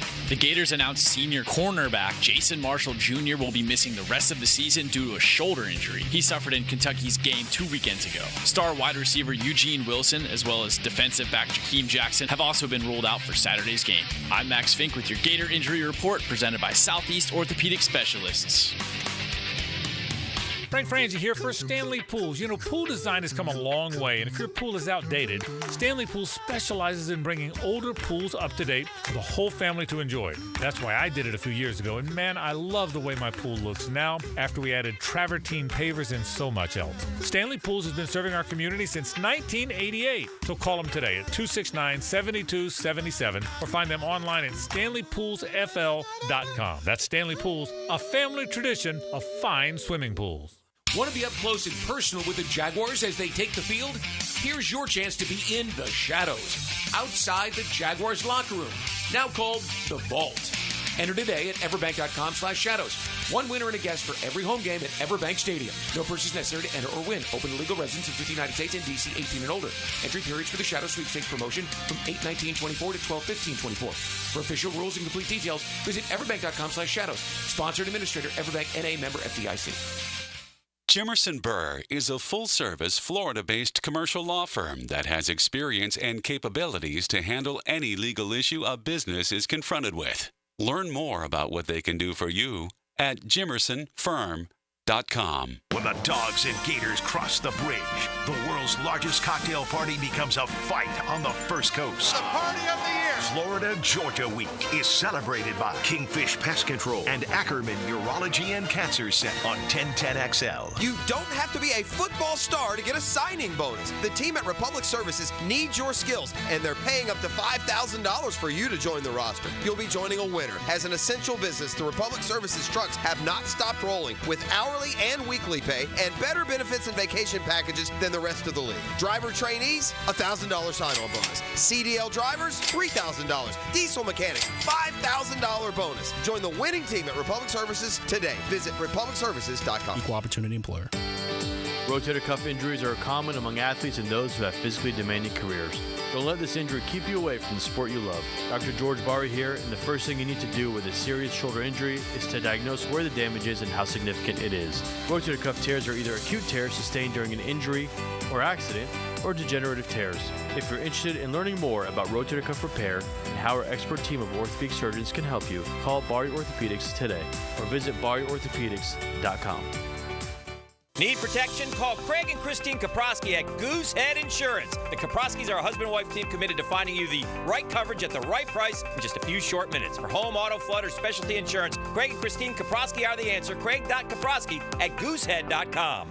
In its final year, we encourage you to help create great futures for young people when you run or walk at Mackenzie's Run, Saturday, November 23rd. Join Boys and Girls Club of Northeast Florida for a 5K and 1 mile fun run through the beautiful stadium course at TPC Sawgrass. Enjoy food, live music, face painting, family fun, and more at our Runners Village. Register at mackenziesrun.org. Mackenzie's 5K and Fun Run, November 23rd. mackenziesrun.org. This is Dr. Kevin Kaplan, head team physician for your Jacksonville Jaguars. Here's the latest update on the Jags, brought to you by Baptist Health and JOI. Is Walker Little the Jaguars' future left tackle? ESPN's Mike DiRocco this morning on Jaguars Today. He's filled in when Cam got hurt. He's filled in when Cam was suspended. And he's played pretty good, when he was filling in as a starter for Cam. So you got to figure out, what are we doing with Walker Little? Is he worth bringing back next year? Everyone tells me he doesn't want anything to do with coming back here. Yeah, well, because he's disgruntled with the way that he has been used. That's not inaccurate. That's what I've heard as well. But from the Jags' perspective, you want to see what you got with him. ESPN's Mike DiRocco with Jaguars Today on Walker Little. I'm Andrew Gibson with your Jacksonville Orthopedic Institute Jaguars Update. 1010XL is presented by Farah & Farah, exclusive injury law firm of the Jacksonville Jaguars. Protecting you and your family. Call 396-5555. Jacksonville. Ladies and gentlemen, may I have your attention, please? Gather round. It's Hays' Headlines, presented by Harrell & Harrell. Don't settle for less than you deserve. Hear all about it. Here's Hays Carlyon. Welcome back to the Frangie Show. Frank Frangie is here. RJ Saunders is here. I am Hays Carlyon. Had lunch with my good friend Holt Harrell today. It was good catching up with him. Holt? He's doing wonderful. Good. Yeah, doing great. Good dude. Again, give him a call, 251-1111. Hopefully you won't need them, but if you're ever injured, that is who you need to call. Harrell & Harrell at 251-1111. Frank, we'll start with the Jaguars. A modicum of good news. It looks like safety Tashawn Gibson might be back soon. He's been allowed to start practicing as he comes off his suspension from the league. But I think he's somebody that just the veteran savvy could help that back end for the secondary. I do too. And same thing with Andrew Wingard, who may or may not play this week. They hope to have him. But if not, they're certainly going to have him in a week. I think a veteran presence back there. The safety play has been not good at times, and there's no question. So certainly the more of a veteran savvy back there would help for sure. Let's get to around the NFL. Dallas pass rush star Micah Parsons is still at least a week away from returning. Sunday will be the fourth straight game he has missed, and boy, the Cowboys sorely miss Micah Parsons. I was thinking about this today. The amount of great players who have been down. Oof. I mean, he's a great player. Christian McCaffrey's a great player. Yeah, still haven't seen him. Yeah, I mean, there have been great players, that have missed time this year. I mean, really, really good players that have missed time this year, and boy, do they need Micah Parsons back. You're exactly right. Absolutely. Packers quarterback Jordan Love was back at practice today, increasing his chances. He will be active against the Lions on Sunday. We saw Love, obviously, here in Jacksonville and looked like he was really kind of having to gut through that game with the groin injury. So it's a testament to his toughness if he's able to get out there, the Packers have a bye next week, but obviously playing Detroit at home. Yeah. This is one of the biggest games of the year for Green Bay. It's a gigantic game because Detroit's emerging as one of the best teams in the NFL. And, my guess is finding out as much as we found out about Jordan Love, he's going to try and play. He looks like a tough guy, and he got hurt here.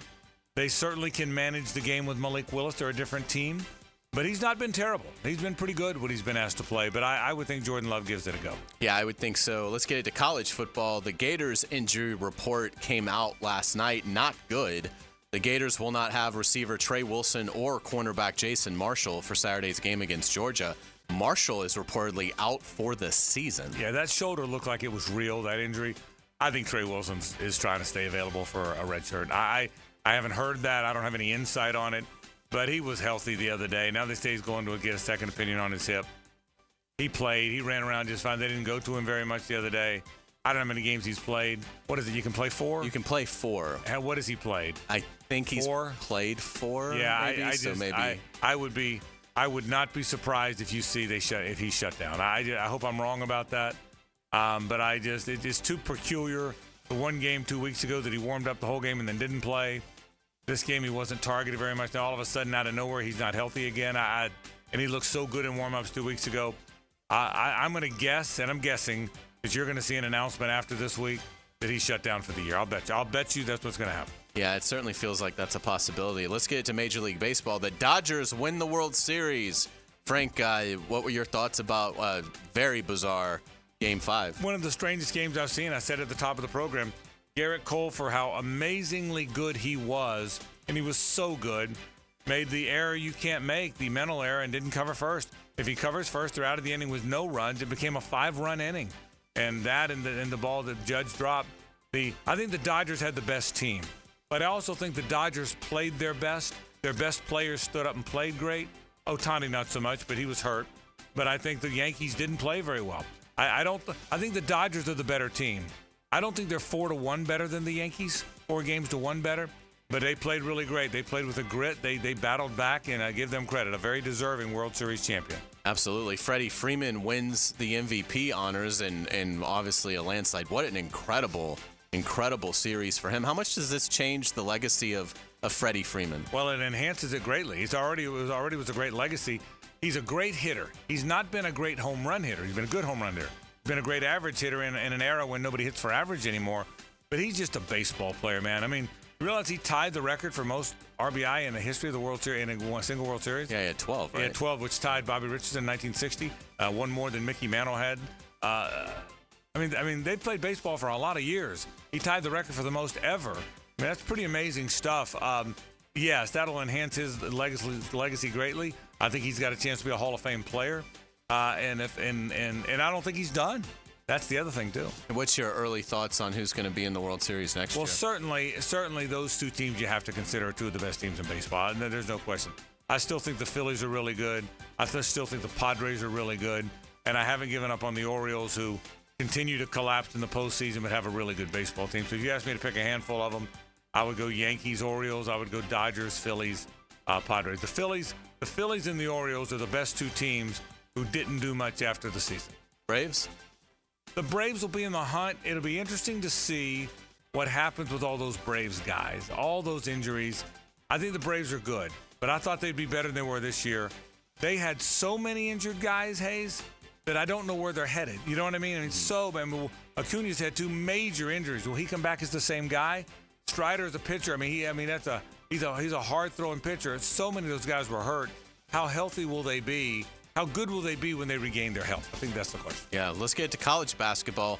Florida guard Walter Clayton has been named to the Naismith watch list, as well as first-team All-SEC honors.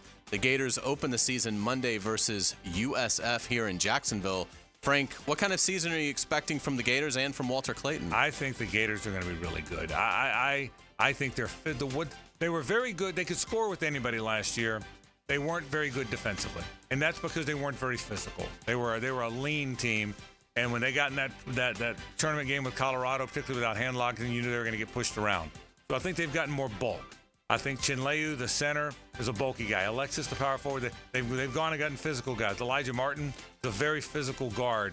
So I think they're going to be good. I think now the problem is they're in a brutal league, just a brutal league, and they have a tough non-conference as well. But I think the Gators, they're going to start at what do they rank? 19th, I think, somewhere thereabouts. I think they're going to be.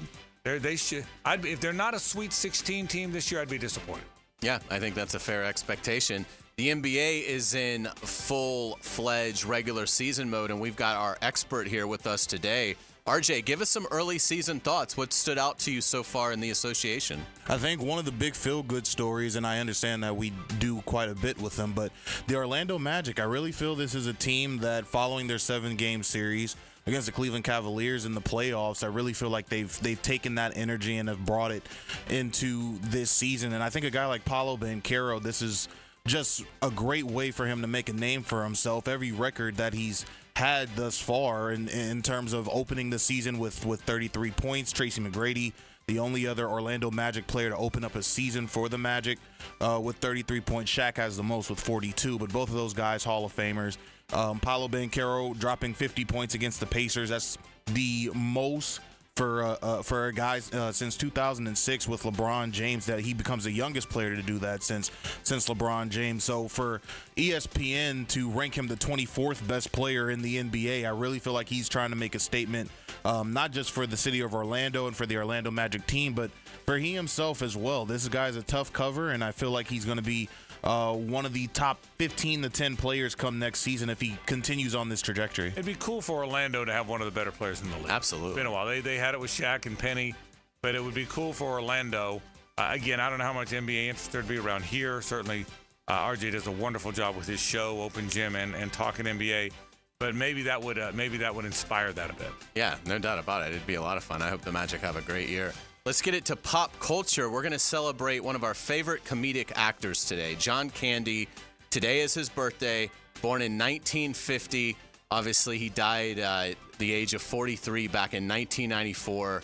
But Stripes, Uncle Buck, Planes, Trains, and Automobiles, Splash. I mean, there's several more that you could list as one of your favorite John Candy movies. Stripes is it for me, and that's why we've got this clip for you. Okay. Well, I'm still in. Cruz, how about you? Maybe I should fold. Well, let me see. Let me see first. No, not with a hand like that. Come on. Dare me. Go on. Bluff me. Come on. How much should I bet? It were me? I bet everything. But that's me. I'm an aggressive gambler. Mr. Vegas. Come on. Go for it. Go for it. Yes, there we go. I'm in. What you got? Well, I got a full house. 3 3s and 2 6s. That's a full house. What have you got? Well, you have 4s. I got an ace. You got an ace, an 8, and a 7. Well, you lose, you see. If you would have had 4 4s, you would have won. You're getting good at this, aren't you? Hang of it. You like it? Isn't this fun? You're pretty good for first time, really. Right. By the way, that was a great John Candy scene. John Candy in the wrestling ring. Yes. My big man here will do it all. Was a fantastic scene. So by the good. way, Stripes is a magnificently funny movie. And when people start running off Caddyshack and Animal House in the movies of that era, doesn't get mentioned enough. It's underrated. It's really, really funny. Yeah. I mean, really. Bill Murray is as funny in Stripes as he was in any movie. I'll say this. Bill Murray in Stripes is as funny as he's been in any movie he's ever been in. Yeah, and Harold Ramis is funny. It's hilarious. I mean, it really is. His straight man funny is hilarious. It is a fantastic comedy if you've never seen it. So John Candy, we pay tribute to John Candy, his birthday today, born in 1950. And we will get you out on our musical note of the day. It's Halloween. Happy Halloween. Be careful. Michael Myers might be out there. If you see Dr. Loomis, listen to him. But have fun. Have a great time. Happy trick-or-treating to everybody going out in just a couple hours for Halloween. It should be a fun night. Trick-or-treating's a fun night. It's a fun night for kids.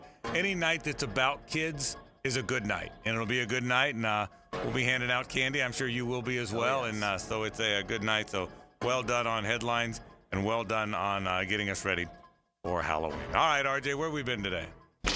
Now, the cool down from the cool guys at Donovan Air Electric and Plumbing. Fast, reliable, and honest service since '87. All right, where have we been on the show today? A lot of Florida Georgia talk. Hays and I told our Florida Georgia stories. He's got a great story about how his dad burned all his Florida Georgia stuff after a loss in '83. I told you about how I dropped off a date after a loss in '80.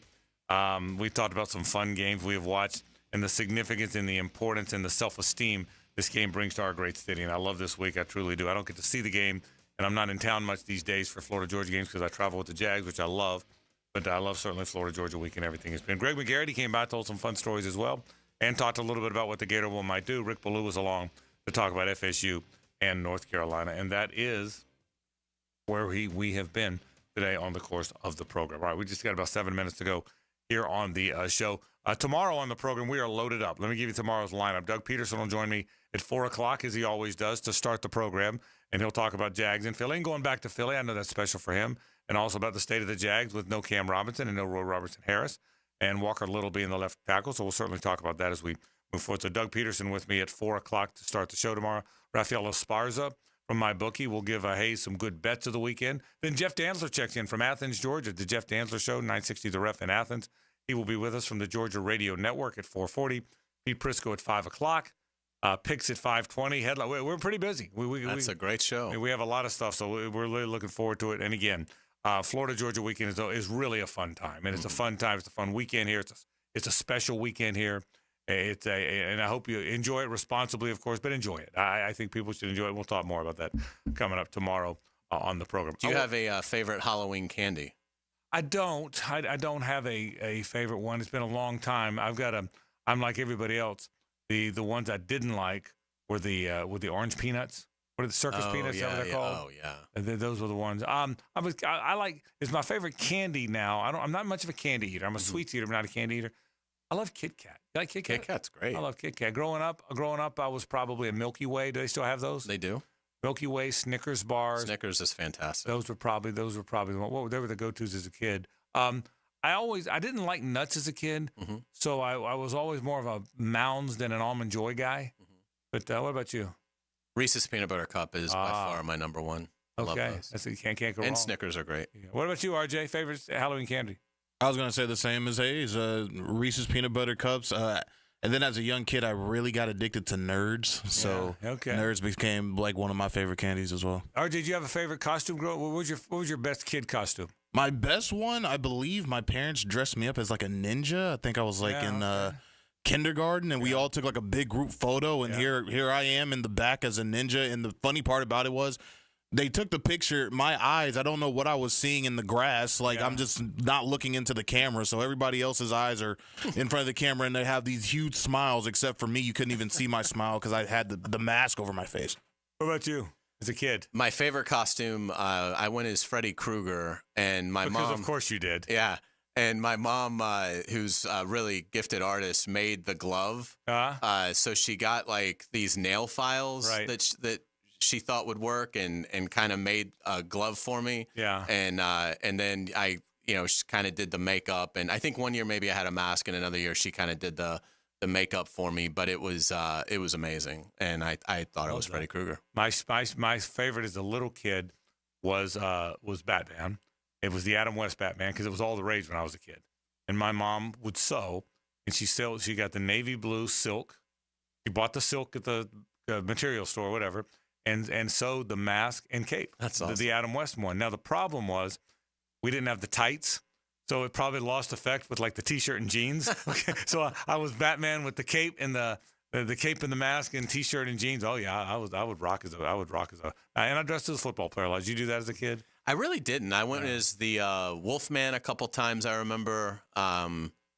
So I kind of always wanted to be something scary. Yeah. Is what I remember. I went as Johnny Unitas. That was my dad's mandate. Mm-hmm. At some point, his son was going as Johnny Unitas. Okay, there was no getting around that. My dad's son was going to go as Johnny Unitas one time. Had the 19. That's awesome. We had the white jersey. Jackson's gone as Drew Brees before. I remember you telling me that. Yeah. And Jackson's also gone as a ninja. Like RJ said.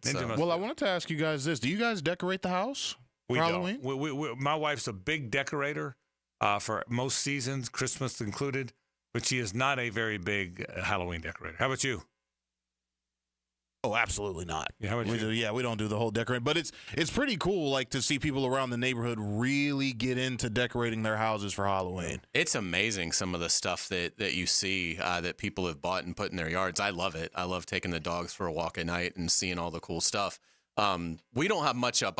We bought a tree this year that's like this purple Halloween tree that's like 7 feet tall, but we just keep it in the house. So that's been fun, but we didn't really get out a bunch of our Halloween stuff this year. So I think we're saving our energy for all the Christmas stuff. All right. Well, yeah. I mean, now my wife is a big Christmas decorator. Yeah, you guys will have your stuff up. Like I'm surprised. You guys have become before Thanksgiving, right? Yeah. I'm surprised the Christmas tree's not up. Okay. maybe when you get back from Philly, because we have it'll be time for people that missed it. We are beyond Labor Day, so I'm surprised it's not up. But it will be. Our Christmas tree will be up before Thanksgiving, which I don't like. That's not my thing. And that was like last year. It was sort of the first time that had happened. Yeah, right? First time that early. But it's been creeping up early. Yeah. I can guess in next year 4th of July. Okay, it's getting earlier every year, you know. So but no, I'm not a big.